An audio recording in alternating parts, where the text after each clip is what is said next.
So you are welcome to this session. It is session 6 of Unit 1 of ESC 209, Methods of Teaching Chemistry.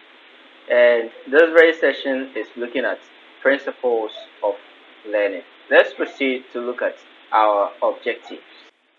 In this session, our objective is to explain the various learning principles.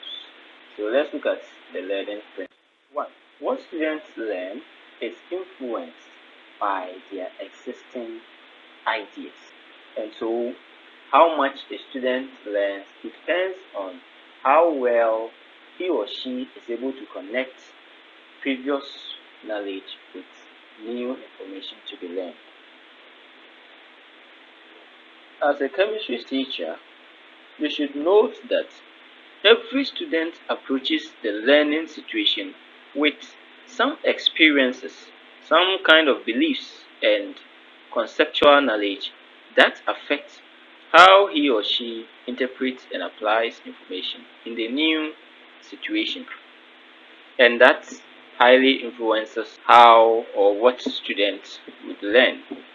In a case where there is not a good connection, students may end up rejecting what is coming.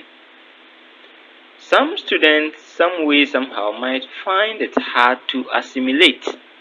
And so, if the new information does not have a link with the schema, they will just reject the new idea instead of modifying the existing schema. And this influences how students learn. And chemistry teacher, you should be aware of this. Learning is usually a progression from the concrete to the abstract, as well as from simple to complex. Begin your presentation, begin teaching your students from the things that they can see, the things that they can touch. Before now, you go into those ones that they cannot see or touch. Effective chemistry teaching requires that students are presented with tangible and specific materials before the more general and abstract ones.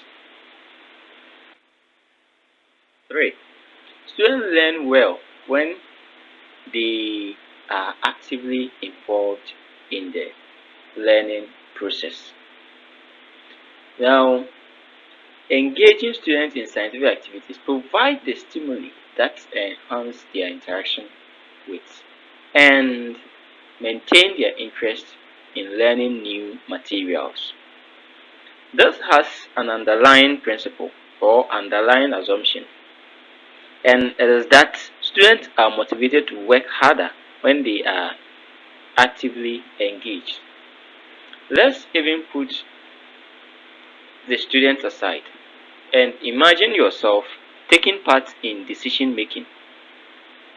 You would tend to be very committed to such decision if you took part in it.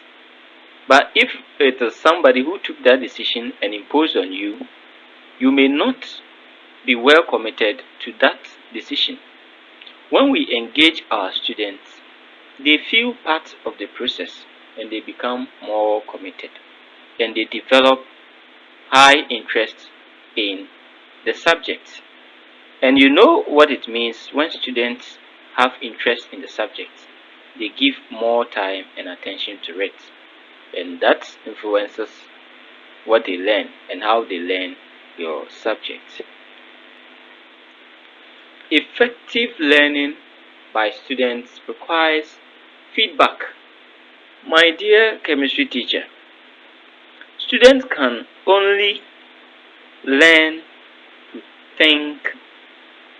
You should note that when you give feedback to your students, then they become aware of what didn't go well, the things that they have to redo, the part of the knowledge that they have to eschew, and the new thing that they have to take in. And so feedback affects their learning. especially if it is timely, if it's a feedback that is provided on time. Next, students learn to do well only what they practice doing. As a chemistry teacher, you should note that students think critically and they're able to make logical arguments, they're able to develop team spirit and acquire other desirable skills when they are exposed to many situations that make them to do a lot of classworks, a lot of exercises, a lot of projects.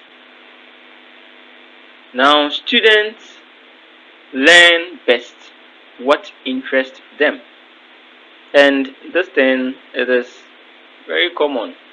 Subject that students do not have interest in, they may even not want to sit in the class, especially if the class is not even fixed at a favorable time, and in the SHS it is fixed after lunch or somewhere in the afternoon. When they don't have interest in it, the day students will find ways to run away.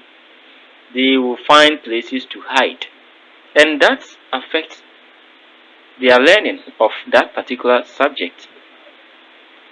So we have to help students to develop interest in chemistry, and helping students to experience chemistry as fun and enjoyable subject that could help them learn better. Because if they have the interest, then even when it's not time, they are ready and they are waiting for you. Why? Because it is of much interest to them. 7. Meaningful content is better learned and retained than less meaningful content. Students are motivated to learn if they see meaning in what they are to learn.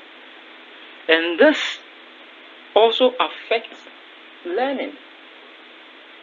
Especially when we go to class, or when a student goes to class, you come and teach and he doesn't see where in his life he or she is going to apply what you are teaching. Oh, he just looks at you, and when you leave, that is all.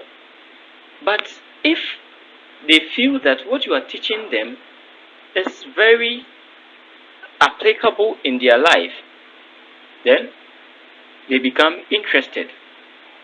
There was a case where a teacher that some student didn't like his class gave them a prior notice that he was going to teach a certain topic, and at the mention of that topic, and the next day he recorded a full class because they felt that what the teacher is going to teach them would interest them and would be something that would be very meaningful to them.